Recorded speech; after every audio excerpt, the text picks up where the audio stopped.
Hey guys, it's Almost an Agreement. I've got Erik Waitr here, and we're going to chat some city election recap, and then we're going to this crazy 22 ballot we've got because it's a big one. And we'll see what else is going on with Mr. Erik. So we'll go from there. Almost an Agreement @gmail.com. You can get us on Facebook, Twitter, YouTube. We sort of have an Instagram. We're still working on that. Go to almostanagreement.com. You can get all the available episodes there. And I'm currently working on my new voter guide for this next election. It's going to take me a minute because it's massive.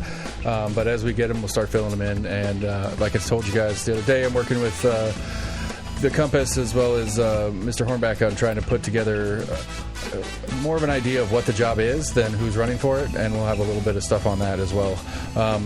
Go to your favorite podcast provider. Please subscribe while you're there. Give us a 5-star rating review. Tell people about us. Help us get the word out. Because we got a lot of people to talk to in a little bit of time. So if you're a candidate, almostanagreement@gmail.com. Shoot me an email and we'll get scheduling out of the way. So that's all the business side of this things. And so we'll let this intro stop and then me and Mr. Erik will talk.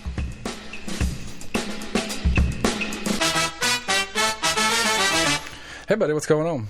Not much. How's things going with you? Things are going. So we did a baseball stadium show many moons ago. And then I want to say I've had you on twice. What was the other? I feel like that was the only time, but I could be wrong. Right. All right. So here's one of the things to do a little bit of the history. Like I said, we'll go back into some of the city races. I didn't get the feeling that anybody had the baseball stadium project as an item of discussion very strongly through those campaigns. I feel like that could have been one where we could have had some differencing of opinions as far as those different candidates that we had in these city races. Yeah, I mean, you're absolutely right. I mean, the only person that made it a strong issue, I would say, would be Deidre Harper in City Council District 6.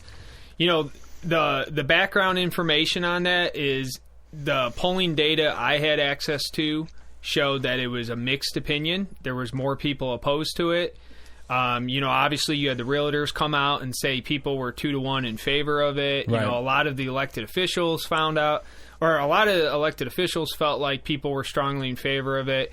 You know, but from a political campaign perspective, if something's very popular with voters, you would run on that issue, right? And the fact that the incumbents didn't run on the issue tells you that factually, I mean, that's all the information you need to know. It's not like it was as popular as some people were trying to make it out. That was my question: is why didn't any of the right side 5, whatever, I'm coming up with the phrase off the top of my head. Yeah. Like, I don't feel like anybody talked about it. Like, I asked a few questions early on in it, but it didn't seem like in any of the public forums it was a big item of discussion.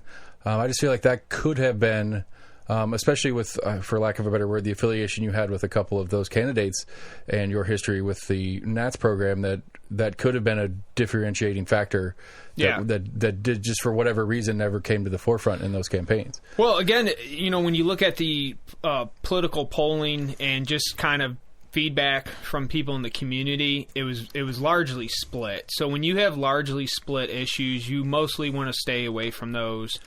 Unless you're very passionate about it. And but more importantly, I would say, is the issues that were very clear were issues like public safety, homelessness, and taxes. And you only have so much bandwidth to talk about issues, so you prioritize that. Right. You know, plus on our side, on the Republican side, you know, Kim Smith and Garrett Holt were very much in favor of this. Well, I wouldn't say very much. Let's just say they were supportive of the stadium. Nick Cipro and Elizabeth Murphy were probably against, I would say. And then Jim was probably somewhere in the middle, but, you know, had concerns about taxpayer dollars being involved, but was fully supportive of the project, you know, without taxpayer dollars. Right.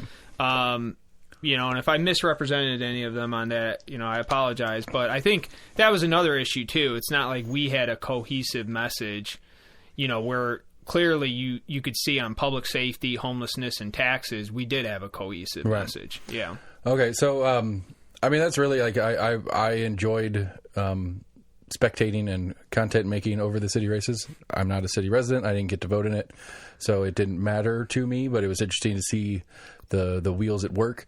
But that's about all I have in the history department that I really was curious about, because we were talking about it the other day on the Big Show, and I was like, I feel like I screwed up. I should have made a more specific effort just for a journalistic standpoint to bring that topic to the front, because I think that it had opportunity for some people to change it.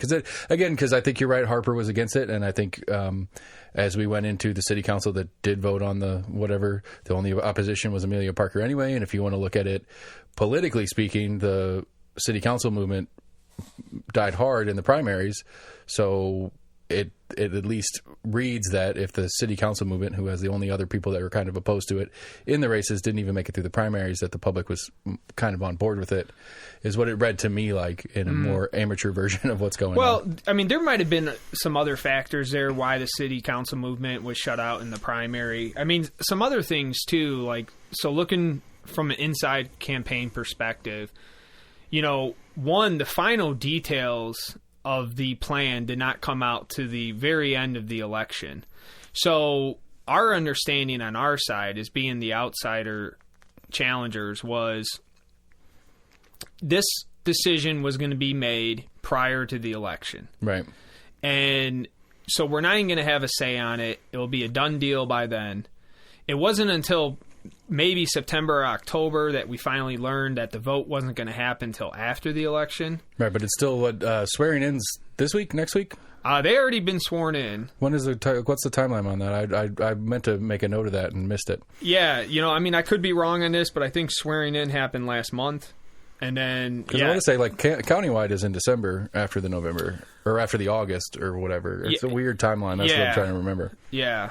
I'm not sure on the county. It does feel like it was early September, but I'm pretty certain they were already sworn in. I could be wrong on it. But I mean, those were some of the inside. Well, I mean, it doesn't matter because nobody really got sworn in because nobody left. So I guess that's probably part of why it kind of fell by the wayside.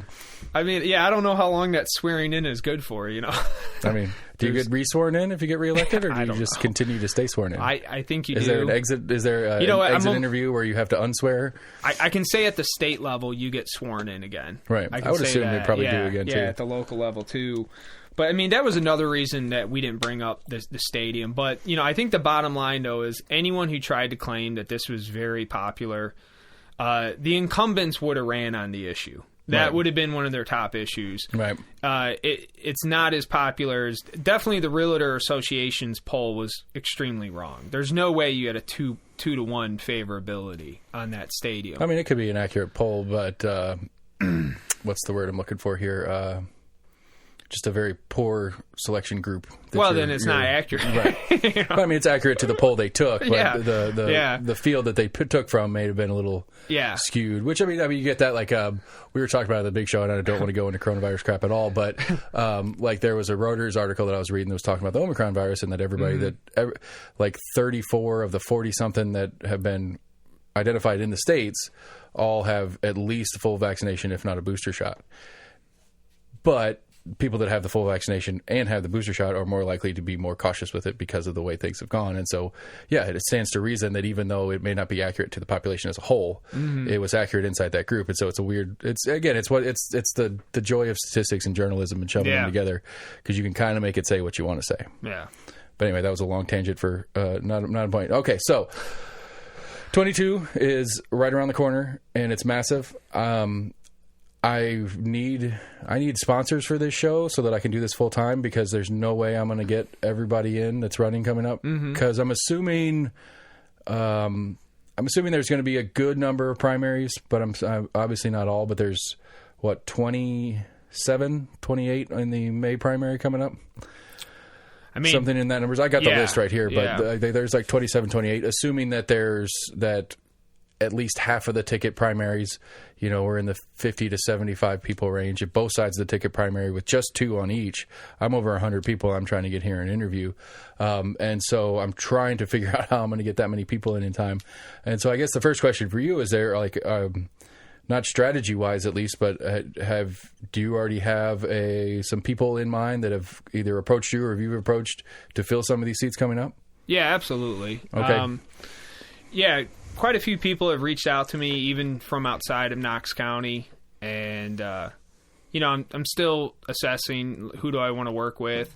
There's some people I've made commitments for, or I should say to, and so you got the May 2022 and then the August 2022 primary too. Right, because the August one is all the state level reps where just in county is, and then we have the actual November general with a handful of questions on it, which I did learn from Chris Davis, which is interesting, that if there's any questions on the ballot, it's only going to be on the November ballot. Even if it's a county question, like if it's something that is county charter question, it still gets pushed back to the November ballot, even though everything else for the counties in August. So neat little factoids to know. Yeah, that's interesting. Do you care to divulge who or where or what seats you have, or do you want to hold on to that until, because we got pickup? I actually pulled it up on your way in to get it right on the timing thing. Pickup is December 20th, so next Monday is when people can start picking up their petitions. Yeah. Which is another part of the factor, is because, petition deadline is February 17th, so I have from February 17th until May 3rd to get all 100 people in. So it's not like I could start today and get all 100 people in. I mean, I know there's some that we already know. Mayor Jacobs is rerunning. Sheriff Spangler as well as JJ are definitely on it. Christine Cruz, right? She's announced. Biggs is running for a different seat, which I want to talk to somebody and figure out what that seat does. I've seen a handful already out, but I don't know where they are with you and that kind of thing. But who do you have in the docket for what, if you're willing? Sure. So Justin Lafferty, state representative, I managed his campaign in 2018. I've helped him out since then. I'm going to be helping him out again in 2022. He's 89, right? Yeah. Okay. Yeah. State representative, 89th district. Gina Oster, county commissioner, District 3. She is... I worked with her in 2020 for the state representative District 18 race. And then Rhonda Lee recently started helping out. She's going to be running for county commissioner District 7 in the Republican primary. Okay. All right. So what's the process from here? So you've got a handful of people? Mm-hmm. And I'm talking to a few more, too. I think I'll probably have about 6, when the petition period's done. Okay, and so obviously the goal is to get them elected, but what is a specific about a candidate on why and where you want to work with them and not? Sure. So I'm a conservative. So typically when it comes down to elections, I'm going to go with the conservative choice. For instance, Gina Oster, James Corcoran has pulled paperwork on that. County Commissioner District 3 race. We'll see if he decides to run. Chuck Severance has pulled paperwork in District 7. I think he's in it for sure. But we'll see. I go with the more conservative choice, based on the information that I know. So spell it out. Okay, so let's do it this way. Spell out what your view of conservatism is. Because I think that's one of the things I struggle with a lot, especially because it's too easy to kind of melt local, state, and national into one version, and they're not really the same, especially just with the job duties of some of these people and what they do that affects us directly versus what a presidential conservative may or may not do. But so, on a local level, what do you see, or I guess checkpoints or something like that, as a truly conservative candidate? Sure. So, my end game is I want to live in the most liberty-friendly state in the world. That's what I want to work for the rest of my life. I think Tennessee is in a great position to be that already due to the past work of prior elected officials. Not raising taxes is a big one for me. So having a candidate willing to say that they're not going to raise taxes is huge. Supporting public safety is another issue. Being very pro-business is a big issue too. We want to create jobs, create wealth in the community. That's important. And also, just kind of in certain areas of our lives, having the government get out of people's lives, I'd say that's another one too. Okay. That's that would be in line with some of my more because I often come at it from a libertarian point of view. because I don't really care about the social side of most things. It's like the interpersonals of people are not something I particularly care about. I mean, I do care about certain social issues, but yeah, for the most part, I tend to lean on the side of getting the government out of people's lives. I mean, and obviously I would agree with that. So here, I mean, so just a little bit of a quandary, for lack of a better word. If we're talking about trying not to raise taxes, but keep strong in public safety, how do we keep up with? Because both talking to Sheriff Spangler, as well as some of the city council people when we were doing those races, as far as KPD budget and stuff goes, one of the issues that my understanding that we're having is, while our training in both county and city officers is very good, our pay is not so great on the other side. And so we're training and making really good officers, and then other municipalities are picking them up on the other side, and we're not able to keep them. Yeah. Obviously, money is a big part of that. How do we get that salary in a place where we can keep these officers and not have them move out without? I mean, where does that money come from if we're not raising taxes, but we're increasing salaries? That's a great question. So we'll talk about the county side first. I looked at the last financial summary report that they came out with, and I think the county's property tax revenue alone increased by 6% last year. If it's not exactly that number, it's pretty close to that. And that's just the property tax side of their revenue increase. So, if I mean, just right there alone, if you're giving your officers, a 2%, 3% raise, that's 6%. That's allowing you to fund additional spending increases in your budget. Spangler told me that they were like 18 short of his number of how many officers he wanted to have. I'm sorry, deputies, technically. But then the Department of Justice puts out a thing, and they wanted 25 or 30 more in the same municipality. Yeah. And so theoretically, we're 40-ish officers, 45 officers short. Even if the current officers get 2, 3, 4% raise because the money's there in taxes currently, how do we make up that gap of number of officers to boot? I mean, I don't know the numbers. You got to prioritize well enough. Because again, I mean, and the other big one is being the school situations, which I think is going to be huge in these campaigns coming up. I think, especially on the state level ones. I'm assuming all these House seats, schooling is going to be probably one of the number one campaign issues talked about. Excuse me, but how do we? I mean, again, same question. How do we function in getting more money in the school system without taking from elsewhere I guess we could take from elsewhere, but without raising taxes being the fundamental. Well, again, when it comes to schools, now that's only funded by the county. Now the city's sales tax, like 71%, comes off the top and goes to Knox County schools to fund that, but that's not something the city government allocates. So just on the school question, I would say, again, just with the property tax revenue growth that they're seeing, plus with their other revenue increases in taxes, they can fund public safety and education. Now, I could be wrong on this, but anytime I talk with a county official, I hear that the county's in good shape financially. Now, on the city side, to go back and then talk about your question about the police, the city has issues. Despite all the propaganda the city government put out recently about how financially well of a position they're in, they are not. I mean, you have about 1% revenue growth. They have an issue, when it comes to lack of new construction, when it comes to lack of businesses starting that don't have some type of tax incentive. The city has issues. But at the same time, the city can prioritize their budget to support the police currently.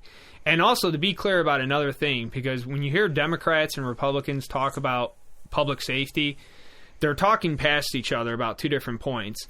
The Democrats were saying, well, we funded everything the police chief requested of us. And then the FOP, Fraternal Order of the Police, and the Republicans are saying, we have 62 police officer positions vacant. To be very clear, we had 62 police officer positions vacant. I think it eventually ended up being 51 around the time of the election. And you can even watch a video from Andrew Roberto during that election. He spells it out very clearly, and he says if you look at the officers that have already put in their intent to resign or leave, and also, just natural attrition, he put a very alarming number up there. So and the police chief works for the mayor, right? If the mayor's like, look, we're not going to fund a 6% increase, do you think the police chief's going to put a 6% increase in her budget proposal to the city council? Right. That's not going to happen. Right. So yeah, did they fund it? Sure. But was it getting the job done and filling those police officer positions? No. And that's the fact. And people should understand that that the Democrats were being highly misleading when they were talking about funding public safety. And also, and you can confirm this with Keith Lyons from the FOP, prior to this election year, the city council was doing the bare minimum they had to do. And this is another thing people don't know. The charter requires them to increase pay for city employees. So when the city council was doing the bare minimum or close to it, they weren't doing anyone favors. They were obligated per the charter to do that. And that was another thing they were being very misleading about that a lot of people did not know about. I didn't know about that as far as the like, it's been on my my to-do list to read both the county and the city charter. I'm sure I won't understand most of it anyway, just the way it's written, but a lot of because a lot of those things get like, again, that's one of my complaints. That's why I'm trying to get with people that are further into this than I am, and maybe less politically involved than you are, to try to help me figure out what's inside the job. Because I think one of the biggest issues we have as voters is understanding that when a campaign is talking about X, does that have anything to do with their job? Like, does that actually, can they actually impact that directly? I get the argument of they have a platform, they can bring things to the front, they can pressure the people that actually have that through their platform and stuff like that. But, like, bad example, I'm not to say that this has happened or not, but if Kincannon wants something to happen in the schools, she can talk about all she wants. Yeah. But that's not her job. Yeah. And I would argue that a lot of people would see her speak on the schools. And again, I don't know this has happened. This is a hypothetical. But if she was to go up there and speak about the importance of X, Y, and Z in the schools, people are going to listen to that thinking that she can do something about that. And whether that's her intent and why she says it or not is not the point either. It's just that's our failure as constituents to understand some of these things. And some of it's because, there's just too much. Again, making the joke of 27, 28 or whatever, depending on where you live, items on your primary, if you bother to primary, I mean, I don't know what a general sessions court judge does. What do I, like, I'm going to try to interview him, and it's like, I got a lawyer buddy that's going to come help me with him, but it's like, what kind of questions do I ask this person to help me make an informed decision on whether you're the right person for this job? Because I always make the reference is that we are the hiring managers as a voter. We are hiring people to do a job for us. And I think that's one of those things that just kind of falls on the side. Nobody really thinks about it that way. It's just and Chris Davis probably said it best. People vote on yard signs, on their campaign photo, and on their slogans. And how accurate those things are to what their job is not, I don't know. That's a frustration of mine, and I'm guilty of it as anybody else is. As 2 years of doing this now, almost, and I still don't know a lot of these parts and pieces. So I'm really excited to try to put this thing together. It's going to be a lot of work, but we're going to try to do it. So, but I don't know. I went on that tangent. Just I don't know. Just to. Well, I mean, so I think you had a couple questions. One was the education in the city politics. You were bringing up that point. If you just bringing up those things in positions that don't have those things. It doesn't matter. Exactly. The A and the B don't matter. It's whether the item in discussion is actually under the control of the person talking about it. Yeah.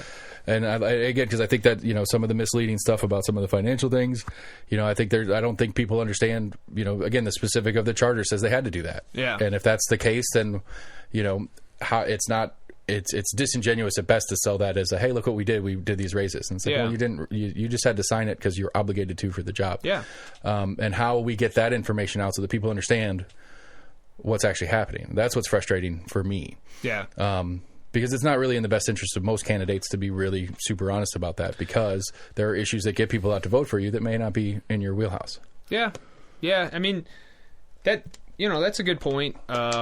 I think part of it too, though, is the media has kind of, it's gone away, right? Traditional media is going away. Even when traditional media was around, though, how many people know about the City of Knoxville Charter, right? Right. Very small like amount. I had WATE back when we were having some Blake Stevens? school. No, it was one of their smaller one of their newer junior reporters or whatever. They had asked on one of the Facebook groups I'm in if somebody wanted to come on and talk about, I think it was the ESSER funds, the extra money from the COVID relief bill that the schools were getting or whatever. And they asked if anybody in the group wanted to come on and talk about it as a parent. I was like, sure, I'll do it. And so I'm there doing it, and like we finished up and we wrapped the actual recording part of it. We were still talking afterwards, and I was like, "You going to go talk to Ron McPherson?" She's like, "Who?" And I was like, we're talking school money, right? She's like, "Yeah." And I was like, "Ron McPherson, like he is the school money guy in Knox County." And it's like, you could say you're not going to talk to him, fine, but you don't even know who he is. And it's like, I don't blame her for that because she's a junior reporter. She may not have been around that long. But somebody in that office has to know that Ron McPherson, I would hope at least, has to know who Ron McPherson is. And if you're talking school money, he's the guy to talk to. And the fact that that's not how that newsroom works is what concerns me as far as the state of media. They spend so little time covering local stuff anyway. But then when they do, they're skipping big chunks of parts that actually are important, and I don't know, and it's like it seems to be that that's just normal. And how are we, again? It goes back to that same question. Some idiot like me in my basement trying to figure it out and tell everybody about it is about as good as we've got, and that's sad. I'm proud of myself, I guess, but it's a bummer. It's a bummer that I'm supposed to be the one to do this. Well, the Compass does a good job. If someone wants to be informed about local government.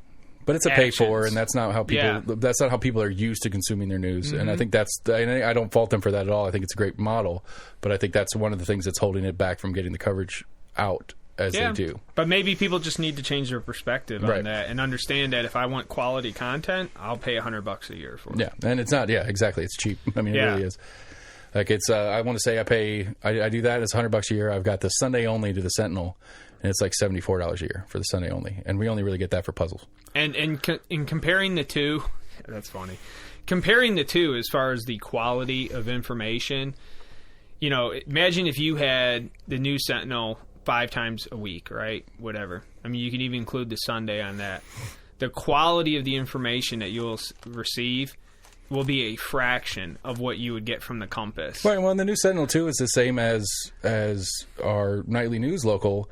Is, you know, you got a 100-page newspaper, 2 of it are local. Yeah. And then, you know, well, I'm sorry, the whole sports section's local, but, you know, outside of the sports section, the majority of the paper is national and internet, like, you know, they throw in international news and stuff like that. And it's like, okay, yes, I can see that those are important things that I want to know, but I have 1,000 newspapers I can get. I mean, I always joke about it. News Sentinel is USA Today Knoxville edition. It's the USA Today with 2 pages of Knoxville stuff in it. That's what the News Sentinel is to me. I mean, it really is. They own USA Today owns them, or Gannett, or whoever it is that owns USA Today does.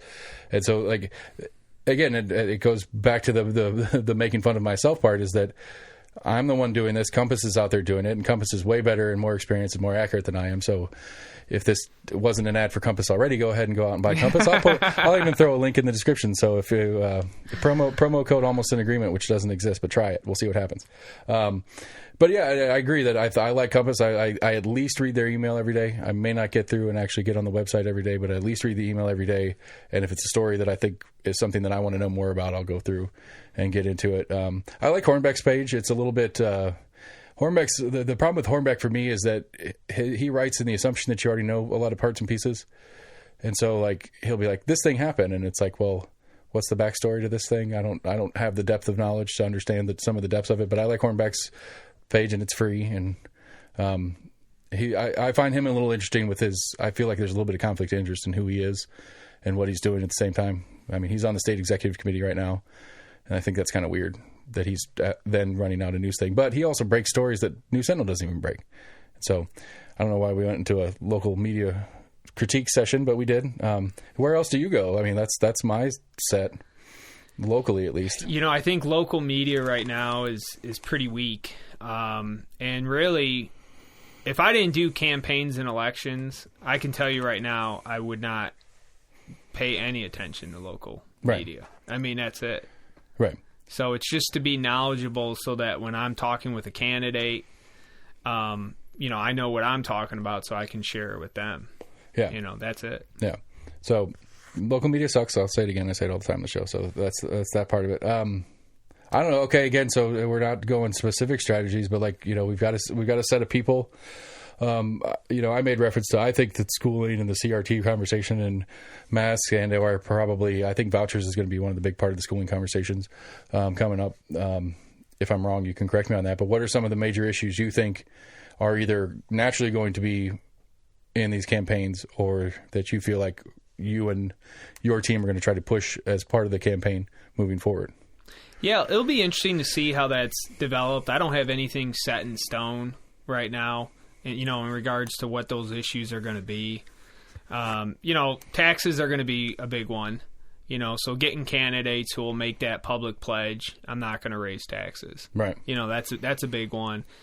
I think right now, voters' concern about public safety is going to continue. It's been going strong since at least 2020. Right, and I see that. At least I haven't checked the stats recently, but Knoxville was pretty high in the country in the per capita murder rate for a little while there. I don't know if it's still that way, but the violent according crime to has Scott Barker, no. Right, violent crime has definitely increased in Tennessee, and we've had this conversation a few different ways. But that and the homelessness situation stands to reason that it'll continue to be an issue. Yeah, because I drive around all day for work, and it's almost every exit. You're seeing tents in Cedar Bluff now. Yeah, it's in the county now, and so what was it? It was like 3 days. Some of the candidates I worked with, they had a little comment to make because it was like 2 or 3 days after the election.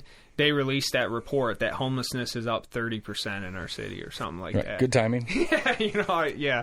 They're like, oh, it just happened to come out after the election. That was something, I don't know if you saw me I got in a big argument. The City of Knoxville Facebook page put out a bunch of financial stats. Yeah. Like the week of the election. And I took exception to that. It's like, it could be completely random or it coincidence in timing, but it's like, that was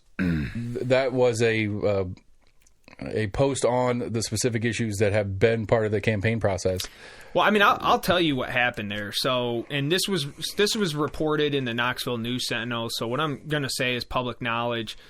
But so at the very beginning of early voting, we saw huge Republican turnout numbers, which in the entire election we did. And let me be clear about another thing. The Knoxville News Sentinel wrote something factually incorrect. Republican turnout was up 107% in the city council election. Democrat turnout was only up 86%. So we actually ran faster than them. The problem is they had a head start because of Republicans' lack of engagement in past city council elections. Right. So we actually did turn out more of our people. It's just we didn't run fast enough and they ran fast enough, right? Okay, so what happened there with the city council, and this is, I think someone should investigate this, by the time I get done. So early voting starts, more Republicans are voting than Democrats, right? Our numbers showed that, their numbers showed that. We actually had screenshots from people where we had the Democrats panicking, right? And they saw these numbers like never before for a city council election. So after like 2 days, they start ringing the alarm bells. The Democrats start mobilizing. They just do an all-out, hey, we got to change this. So the Republicans lose Saturday early voting. That's inside information for you. Like anytime there's a Saturday, Democrats vote on a Saturday. Our people don't. I don't know why, but we don't. So we had early voting. We won. I want to say the first day of early voting was Wednesday. We won Wednesday, Thursday, Friday. Or no, maybe it was Thursday and Friday. Yeah, I think that's right. But what I'm trying to say is by the fourth day, we probably were about even, Democrats and Republicans. Mm-hmm. And after that, the Democrats started doing better in early voting turnout, right? And there were some days we did better. The margin wasn't as bad. Other days, the margin was worse for us. And then come election day, we improved our numbers a little bit from where we ended early voting, but it wasn't enough, and it was still a loss, right? Right. So, yeah, without a doubt, the Democrats hit the panic button. They reported this in the Knoxville News Sentinel. They had their staff calling voters just nonstop. They were running phone banks to turn out the vote of their people, right? These right-wing Trumpers, which, by the way, let me tell you, two of the 5 city council candidates on the Republican side never voted for Trump in their life. But they were all labeled right-wing Trumpers by the Democratic Party and the liberal media. So kudos to them. But I mean, that is the easiest campaign to run. Is the other guy is. But what the does worst that thing tell ever, you? What does that tell you about the issues, right? We were talking about public safety, homelessness, and taxes, and they were talking about right-wing Trumpers. Yeah, but we won the issues, and they had to change it. But that is the nature of elections at this point. And you're not this right. one specifically, but that is sadly the norm anymore. I mean, that was the Biden race. It's like I don't exist. It's just that guy's the worst, and so that was the Biden presidential campaign. So the bottom line is they hit the panic button. Not only did they get the Democratic Party was involved prior to this point, and if they say anything otherwise, they're lying. And I would like to. I would consider Matt Scheer's a friend and whatever, but like I went out to Roberto's launch party, and Gloria Johnson's there, and Matt's there, and I think Sam McKenzie was there. I might be wrong on that one, but there was like if it wasn't a Democratic event, it was all visual Democrats there. It's I don't know how not to call this the party getting involved. The Democratic Party has been involved in the city council elections for a long time, right? They will deny that, but even financial records, you go back to 2017, Chris Barber, who's a Democrat. No relation. No relation, Democrat campaign manager. He was getting paid by the Knox County Democratic Party and Andrew Roberto in 2017. This year, even before Scruffy started doing anything, Michaela McKay and another guy named Jack Vaughn, but if you look on financial disclosures, his name's Christopher Vaughn. They were both Democratic staffers working. I think I met Jack at that Roberto event. Yeah, too. Jack was working for Roberto and Tommy Smith, and Michaela was working for Seema Singh. So any idea that the Democrats weren't involved is just a factual lie, and that's unfortunate that they would go to that extent to spread that. But I mean, as a hardcore Republican, I'm going to say, well, it's the Democrats. Of course they are. You know.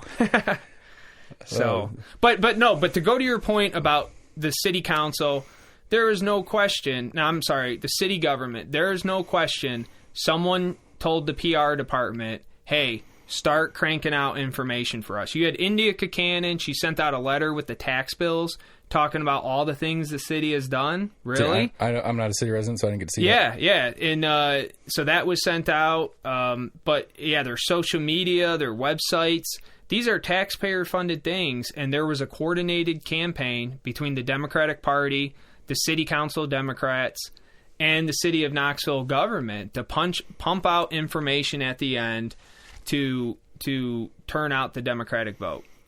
And that seems, as someone who is from Illinois and used to work with the Illinois Democratic Party of Illinois, what happened there, in my opinion, is highly questionable. So I guess, at least on my little mini version of it, I agree, because that's what I got in that argument about. But is there law in place for this? Is this one of those it's a norm that we don't get involved in these kind of things? Because it is... I didn't know about the tax bill one. That's messed up. If I'd love to see a copy of that. If anybody's got one, please forward it to me, because someone sent me a picture. I got one too. I don't know if I kept it, but I do have a picture. I feel like that's kind of, I don't know. I don't know, because it also stands to reason that that's one of the handful of letters that people actually read that they get from the city. So that is a good opportunity. Yeah, but it's taxpayer funded, right? But regardless of I'm not saying for the campaign part of it, regardless of whether it was a campaign cycle or not, if they did it this year, because it's an even number, there's no election right now or whatever next year. I feel like that. I'd be curious to know if that's something they regularly do on that one, because that's one of those that everybody's going to read their tax bill because you have to, and so that's the city update time thing, and they just do that regularly. That'd be a curiosity, but nonetheless, I think the Facebook part of it was weird, and I didn't like that.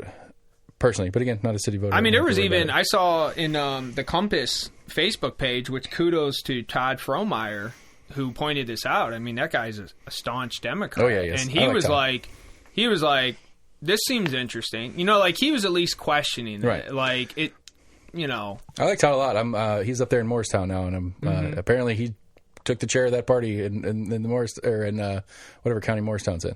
Hamlin. Yeah, so he's the chair. I think it's I don't know if I'm questioning myself, but I'm pretty sure. Yeah, he's the chair of the Hamlin County Democratic Party now. So, but I like Todd. He was one of my favorite interviews. I need to have him back. But I mean, that's Hamlin County. That's way over there. I don't care about that much. Yeah. It's too far away. I can't. Okay, so I don't know. I lost. I think I covered what I was chasing to cover for my side of it, but I don't know what else is going on.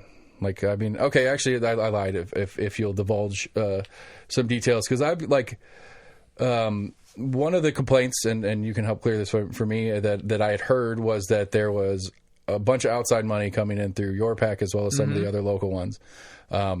Is that factual? Completely Is that false. Okay. Completely false. Let me address some of those rumors. One, we never worked with anyone from the RNC. That was a completely false rumor that the RNC was involved in the race. Do you work with the county party at all directly? Yeah. Okay. Yeah, the county. And the other argument about outside money, outside millionaires, completely false. I'm not aware of any big donor that does not live in Knox County. The city of Knoxville has businesses in the city of Knoxville or Knox County. I'm not aware of one. Okay. I mean, it's because I get all weird on the financial disclosure rules and stuff like that, trying to keep track of who's what. Look, the Democrats, and I know you're not a super partisan person, and I might be talking too much partisanship for you, but the Democrats... If I want to do this show, I kind of have to deal with it. It's the reality. I mean, the Democrats, especially the left, do a phenomenal job of accusing people of doing what they're doing, right? Like, for instance, during the election... Greg McKay and another person filed a harassment complaint. Well, they filed a complaint against me, which actually was harassment in nature, to try to distract me in the campaign. And they said Erik is involved with these organizations and the city council candidates, right? That's coordination. His own daughter, Michaela, was working for the Democratic Party and Seema Singh, right? So he filed a complaint, which, again, his intention was to harass. It wasn't a legitimate claim. It actually wasn't a complaint. It actually wasn't based on any law. And the district attorney threw it out. But his own daughter was doing exactly what he was accusing me of doing and saying what I was doing was wrong, right? Did you file a complaint against her then? No. No, I didn't. Now, it is illegal to file complaints to harass people. That is a civil penalty. Right. And who knows what may come of that. But my point being is the left does a great job of doing that. So the left, they had outside organizations helping their turnout. And so what do? They know that. So what do? They accuse us of that. When in fact, we had no outside organizations that were doing that. And I mean, I don't know, and I got pictures of that too, of the outside organizations that were involved. But to be the middleman, was it? It wasn't you, as that other PAC. I'm sorry. It's what was the Middle Tennessee one that got in trouble? You're talking about the Roving Patriots? Maybe. I'm trying to again, like, as a person who is trying to keep up with this, having a hard time with it. There was a couple of mailers that had gone out that was very, the inverse of the Trump right wing. It was the socialist left wing mailer that went out, and that was so another thing. People talk about the slates. The very first organization that ever sent out any type of material that had all candidates listed on a slate was actually the Democratic Party of Knox County. It was August 3rd. They sent out an email. They said, these are these right-wingers. They might have even said right-wing Trumpers, but they definitely said right-wingers, and they listed all 5 candidates. This is before the August election, when all the candidates were running individual campaigns to win their districts. And the Democratic Party was the first organization to send out a mass communication as a slate.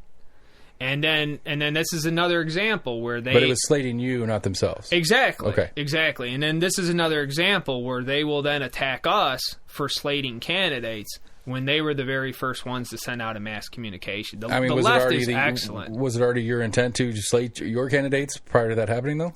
Well, I mean, we never sent out any communication. We had no mass communication that ever went out where we were talking about their candidates or our candidates as a slate. We were all running individual campaigns. Now, could that have happened? Maybe. I mean, I know I saw some. I just don't know. I don't remember. No, not by August 3rd. Not by August 3rd. What you saw came all after the August 31st election, and by then the Democrats hit us many more times as a slate on social media and also by email. And so they were the first ones, but I give that as another example of they accuse the other side of doing something wrong, quote unquote, that they are doing. Right. And that's just their MO. That's the left's MO, not even in Knox County, but across the nation. Because that's one of those things that I try to ask Matt and I try to ask Randy when he was chair, and then I've asked Daniel about it, and I'm trying to get him back in. We were scheduled Friday, but he had a family thing. About how much coordination there is between the local, state, and federal chapters of the parties. Obviously, that's not in your wheelhouse, but I always this whole chapters thing that exists in a lot of different groupings, I guess, is always confusing to me. It's like, what's the point of having a local party if it's all going to be the national party anyway?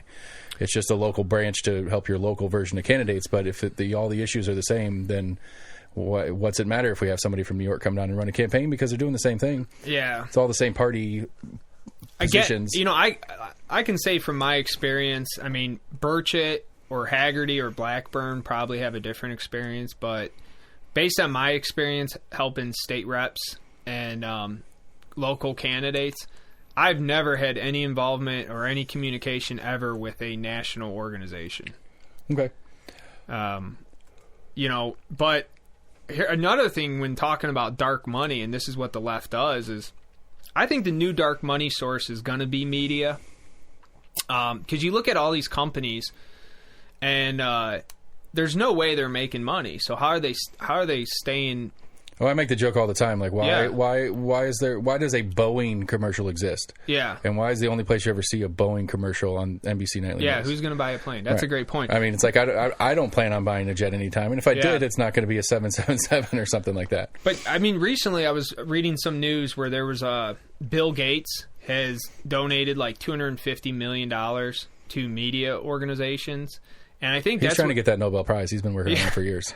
I think what you're going to start seeing is business people who have interests of the left, they're going to be funding media companies, including possibly Knoxville News Sentinel, and this is essentially going to be the dark money, where, like for instance, state law, you have an exemption where it's not a campaign contribution if you're a quote unquote media source, and there are some, if you're a treasurer for a candidate, obviously you have a bias if you're a media source. But, for instance, during the city council election, are you familiar with the media source Knox TN Today? I've seen some of their stuff. Okay, so Moxley Carmichael, they were big supporters of the incumbents. They're liberals. They have this website, and that's how most people read the news, is on their website. Well, during the city council election, they mailed out newspapers, and people sent me pictures of it. And here you got this website, and all of a sudden now people are getting newspapers mailed to them during the city election, and it goes to what the city council did too. I mean, I'm sorry, the city government did. Where they start pumping out all this information to residents. When they start seeing the turnout go the wrong way. Okay, so I do want to go back into that, because I'm still like, when you were saying, like, when you were looking at early voting, because we don't know who voted for who in early voting. How do we know on day one that we beat them on day one? So can someone say it with 100% certainty? Absolutely not. But you have a high likelihood, high probability, right? The only way we would know with 100% certainty is if... Well, because I know both parties have a bunch of database stuff that they have access to, and it would be real easy for me to say, I know that you voted today because you posted it on social media, or you said you voted today, and then I can go look at your history, and you always pull Republican primaries, and you always do this, that, and that. Like that, because like Matt Shears told me everything about me according to the Democratic National Party, because that's some of the data that's available or whatever. And he's like, I know that you voted in this election, I know you pulled this primary and XYZ. And so I can understand how, like, again, if it's you and they know you voted today, they can go look at your history and make that assumption. I mean, let me put it this way. So it is the data. And so what my data showed, I actually was texting a few people this information, probably like 5 people. And what my data showed was I predicted the early voter results by like 1%. I was 1% off. Right.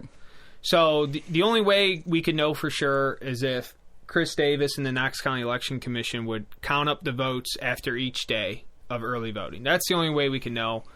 But by law, they have to wait until the polls actually close before they can actually count those votes. Yeah, you're right. But when the results came out, I was 1 percentage point off based on my models that I had with the data I had. Right. I mean, that's pretty close. So the moral is that we know what you're going to do anyway, so it's just a matter of getting the enough people to vote and not to vote, and then we get the results we want. You know, and someone actually brought up something that they felt, you know, and at the end of the day, the laws are the laws, right? And the game is the game, and you got to play it. But, you know, what does that say, though, if we had, let's say we were a state, and not all states are 14 days of early voting, right? I think a lot of states are not that long, and I think Tennessee has way too long early voting. But let's say we were 7 days, right? And instead of 18 days to react, let's say the Democrats only had 10 days to react to the early voting numbers. Right. What would have the results been? I don't know. I mean, I think it would have been closer.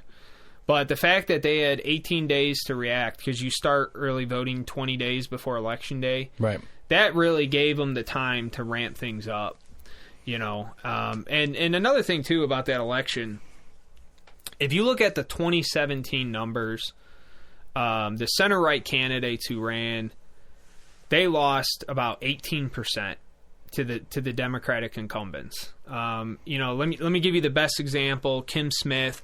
Well, I mean, the easy way to do it is you look at total turnout. Total turnout was closer to a mayoral year than it was a non-mayoral year, and the assumption, my leap in that was because of the activity that was going on around this one that hadn't gone in the past. Yeah. The interest and activity was there that isn't normally there in a non-mayoral city race. Yeah.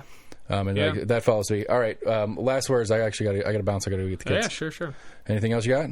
No, that's it, man. Thanks for having me on. Thanks I appreciate it. We'll do it again as you get a better picture of your slate of candidates that you're working with this year. Well, it's going to be different in 2022. They have different districts, so no slates there. But yeah, I mean, I used the word slate incorrectly, but yes. Sorry I didn't come on sooner. I felt bad, and we kept running into each other publicly too. And I was like, this guy's just following me now. Well, I mean, because you keep running around in my neighborhood putting signs out for people and stuff like that. So yeah, all right, cool, man. Well, thank you again. Thanks for coming, man. All right. That's the show. We learn things and we do stuff, and we'll learn more stuff as things go. Like I said, I got like 100 people to talk to in the next 6 months. It's going to be a little much. So we're almost in agreement. Almostinagreement@gmail.com. Find us on Facebook, Twitter, YouTube. Go to our website. Check out all the available episodes there, as well as whatever favorite podcast provider you have. You can get the shows there as well. So go to that podcast provider, give us a follow or subscribe or whatever it is. Help us get the word out. Like I said, we're going to work really hard to try to get you job descriptions of everybody that's not of everybody, but of every seat that's available. And then we'll start working through all the candidates as well. So stay in touch. It's going to be a busy 2022 by no stretch of the imagination. And that's what I got for today, and we'll talk to you guys soon.